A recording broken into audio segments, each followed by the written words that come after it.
The goal is simple. Keep this man right here, Logan Sargeant, in Formula 1. We are here today to save his Formula 1 career now, as it looks like he is not going to be sticking around next season with the Williams F1 team. And it all starts with getting him a good Bahrain starting position, which I would not do for Logan Sargeant. He would be starting P20 on the grid here from this Bahrain Grand Prix.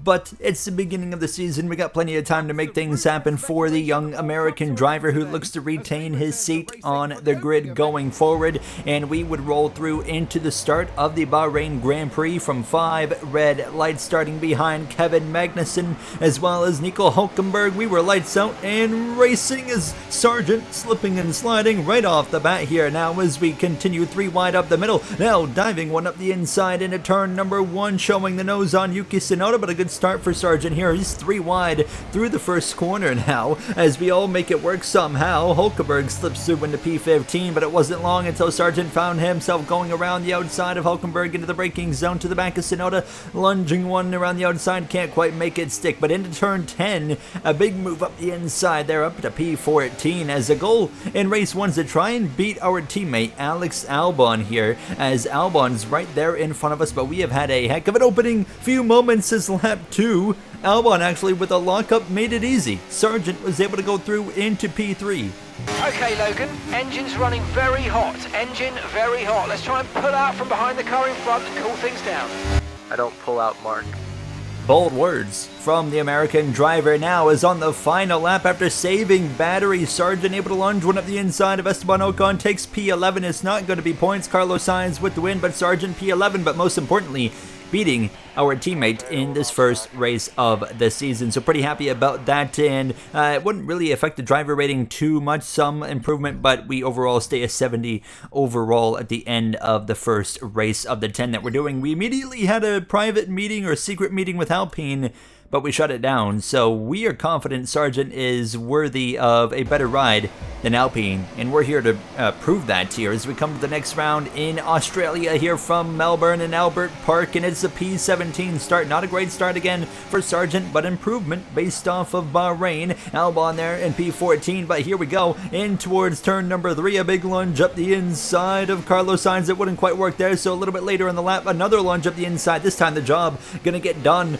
as we came through the third to last corner, really getting aggressive here. Sergio Perez 2 laps ago, absolutely nothing happened up until that point. He was on an island of his own, just chilling off the track, and then we'd go around the outside of Esteban Ocon, and that takes us to the final lap now, where we're passing Yuki Tsunoda, and no one on this final lap has really saved any battery except for Sargeant. So here we are closing in on the back of Albon with half a lap remaining, and this is going to be a golden opportunity now to the left side, and Ricciardo's going to cover the right with Albon, and he'll breeze around the Australian in his home circuit, and into the top 10 goes Logan Sargeant. It's points for Sargeant in Australia, while Albon comes up short, and you can see in the rating actually losing pace in the rating, and we lose overall rating by a little bit and stay at a 70 overall, which takes us into a wet Monaco. Sargeant P11, P10 in the first few rounds of the season. What can we do from a 15th starting position for Sargeant here in Monaco? It's going to be very difficult to do anything, especially in the wet conditions. Actually showing the nose briefly there on Hülkenberg, that would have been a terrible idea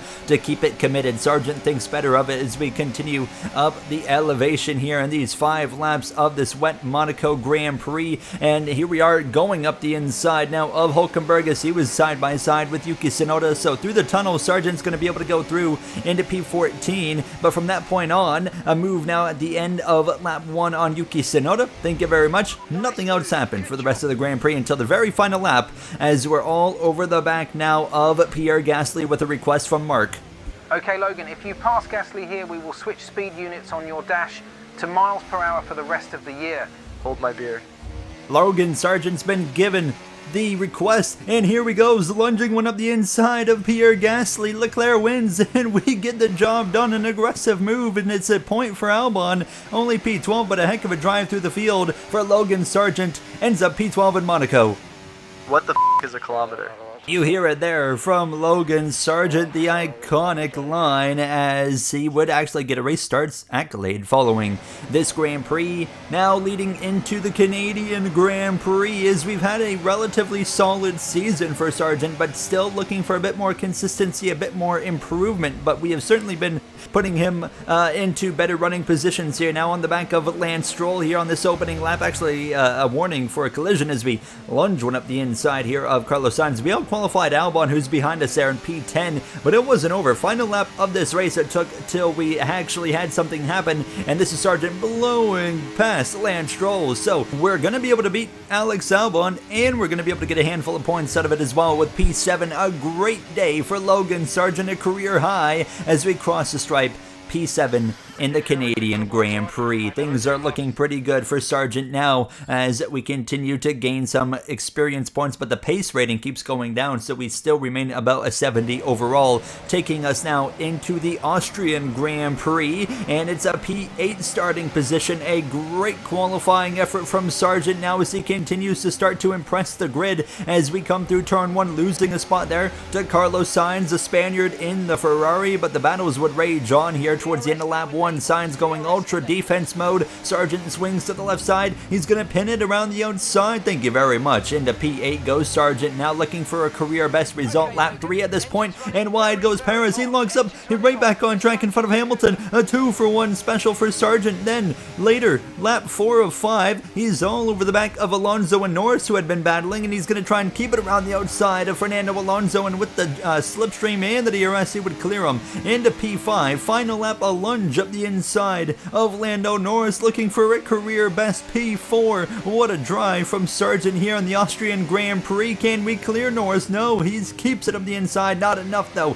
He's not able to open up the wheel. Sargeant stays ahead. P4 in the Austrian Grand Prix for Logan Sargeant, and he continues to show up, everybody. Now, as you can see, he has 19 points to his name in P10, while Albon only 2 points in 13th in the standings. That takes us into the British Grand Prix, where we start P10. P11 is Albon, and he actually had a great start there, splitting through Lance Stroll. We're right on the back of the pair of McLarens there, Piastri as well as Lando Norris. We settle in behind them now as Albon's going to try and immediately get to my left side as we go down into the left-hander. Alex Albon feeling the pressure now. He's been the best guy at Williams ever since he's come to Williams, and now he's under the pressure from Logan Sargeant. He gets ahead here on this opening lap, but this battle is far from over. Lap 2 actually into the back of Albon, but now Sargeant lunges one up the inside. He's going to try and get that spot back, but this battle still continues in a side-by-side fashion, and Albon is still up our inside into the left-hander, but he takes the spot back again. He plants it on the apex, a bit of contact here as we come towards the end of lap 2. Albon locks up, he feels the pressure, and he's completely binned it. He remains in a decent position, but never got back to us. P9 for Logan Sargeant, a few points, and increasing a gap over the teammate of Alex Albon there. Still P10 in the standings as Verstappen 34 points ahead. 21 points for Sargeant, 2 for Albon. We are absolutely dominating him as we come in to a wet spa race with dry tires, because that is the current bug in F1 24, but instead of complaining about it, I see this as an opportunity for Logan Sargeant to maybe have a career high day now as he's slipping and sliding absolutely everywhere, but somehow finds himself 3 wide in the middle on the entrance in turn 1 with a Haas and an Alpine on the left and right, clears both of them up into P15, and Sargeant's getting aggressive now, 3 wide up the inside, and there's Alex Albon already right to the back of the teammate once again here now as everybody's sliding off the circuit here through the long sweeping left-hander as we continue to follow through, but we have good pace now, and I think we're going to come in at the end of this lap maybe to get some intermediate compound tires. Yellow flag up ahead, can't quite see what's happening yet, but someone's off. 2 cars are off, we're into the back of Piastri, and it's day over. Sargeant not happy. It's going to be a DNF, and you saw right there, Sainz went off track in front of Piastri. He comes back on, destroys Piastri, and Sargeant just really with nowhere to go and plows into the back of him, and that's going to be a DNF in what was looking like it could have been a huge day for Sargeant. So that would bring us into the Singapore Grand Prix, where we were looking for a rebound. Now, what can we do behind the wheel of this Williams? Now, Albon with a heck of a start, and I'm going to try and follow suit. Now, they are all running into each other up there in front of us now, as Piastri, Perez side by side. Don't mind if I do. Lunge one around the outside, and now right to the back of Alex Albon. So up into the top 10, and then another move here. We're going to be side by side down this long DRS straight. No DRS, of course, on this opening lap, so we would remain side by side nearly into the back of Lando Norris. Albon trying to show the nose, can't quite keep it stuck up the inside, so now we're on his inside into the right-hander, and we'll keep it clean, give him the racing space he needs, but he actually backs out of it, so Albon continuing to lose out. Now, he did have a good result in Spa. Nothing else happened in this race. It was just, that was it, P8 around the final turn. Sargeant, again, a few more points to his name, a career season he is having, as he now has 25 points compared to Albon's 5. He picked up those 3 points in Spa.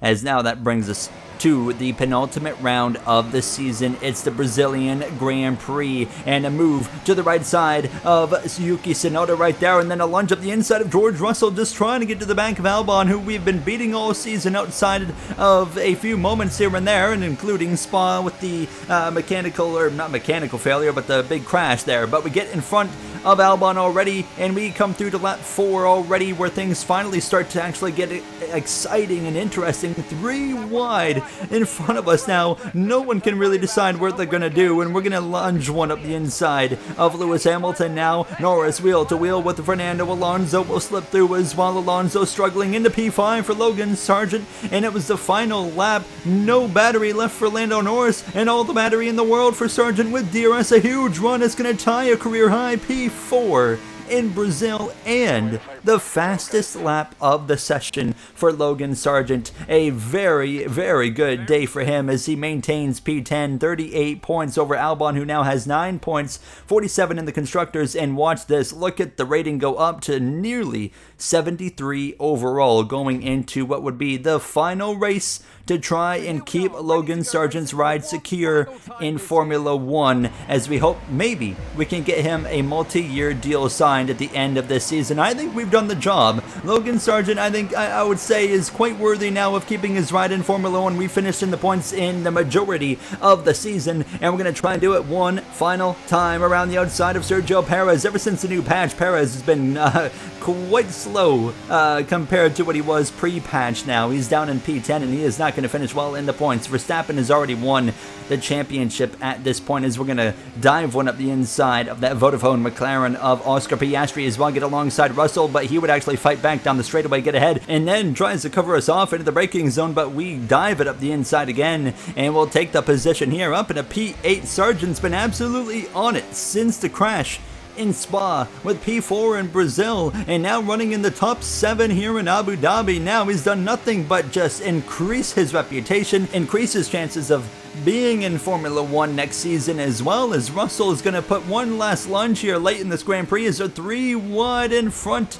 Hamilton signs, as well as Fernando Alonso, and as they of course do that, it just gives us the perfect opportunity to do this up the inside. Actually contact there. Alonso had no idea we were coming up the inside, but this will put us through into P6 if we can complete the overtake, which we do. Alonso has no pace there into the corner, so up into 6th position. We run wide. That gives Russell the opportunity, though, however, to now fight back on the left, but we're not going to let him have it here. As we go into the right-hander, we complete a defensive move to stay ahead, and the final lap of the F1 2024 season in an attempt to keep Logan Sargeant in Formula 1. I would say it's been successful here, as we're not going to quite have enough to get Carlos Sainz, who was passed by Hamilton on this final lap. Max Verstappen's going to round the final turn. He's going to win the season finale in Abu Dhabi, and we are going to get Logan Sargeant another spectacular P6. We dominated Alex Albon this season. Now all you had to do was put me behind the wheel for you, Logan, and that's all it took. Here we are, P6, and it should be enough to maintain something